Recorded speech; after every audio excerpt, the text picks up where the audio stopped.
ជំរាបសួរខ្ញុំឈ្មោះលឹមរទ្ធីខ្ញុំជាសិស្សនៅវិទ្យាល័យហំសាយវត្តស្វាយហើយខ្ញុំជាសិស្សថ្នាក់ទី11ហើយបើនិយាយពីផ្នែកគំនិតខ្ញុំមុននឹងចូលរៀនវគ្គសិក្សាបណ្ដុះបណ្ដាលខ្លីនេះគឺខ្ញុំតែងតែប្រកាន់នៅផ្នែកគំនិតមួយថាអ្វីដែលខ្ញុំធ្វើមិនបានគឺខ្ញុំនៅតែធ្វើមិនបានដដែលហើយម្យ៉ាងវិញទៀតខ្ញុំតែងតែគិតថាភាពជាអ្នកដឹកនាំគឺតែងតែកើតចេញពីបុគ្គលិកលក្ខណៈរបស់បុគ្គលតាំងពីកំណើតមកខ្ញុំអត់ទាន់បានស្វែងយល់ថាតើភាពជាអ្នកដឹកនាំនឹងកើតចេញពីចំណុចណាឲ្យច្បាស់ពេលដែលបានចូលមករៀនគឺចូលមកសិក្សានៅវគ្គបណ្ដុះបណ្ដាលនេះមកគឺធ្វើឲ្យខ្ញុំដឹងច្បាស់ថាខ្ញុំក៏ជាអ្នកដឹកនាំមួយរូបសម្រាប់ខ្លួនឯងហើយក៏ខ្ញុំអាចមានសមត្ថភាពដឹកនាំនៅដទៃបន្ទាប់ពីឆ្លងកាត់ការបណ្ដុះបណ្ដាលវគ្គសិក្ខាសាលានេះមកពួកខ្ញុំទាំង3នាក់ក៏ដូចជាយុវជនដែលបានចូលរួមកម្មវិធីនេះដទៃទៀតនឹងមានគម្រោងក៏ដូចជាផែនការសម្រាប់ការបង្កើតនៅ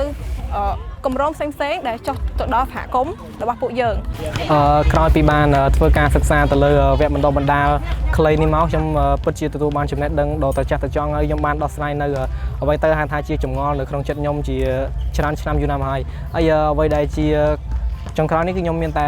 លើកដៃអរគុណដល់ការបណ្ដុះបណ្ដាលខ្លីនេះខ្ញុំមានតែលើកដៃពីប្រណម្យអរគុណដល់អង្គការ Habitat ម្ដងទៀតដែលគាត់បានជួយជំរុញទឹកចិត្តឲ្យពួកខ្ញុំឲ្យមានក្តីសង្ឃឹមក្នុងការបន្តគោលដៅខ្ញុំទៅមុខទៀត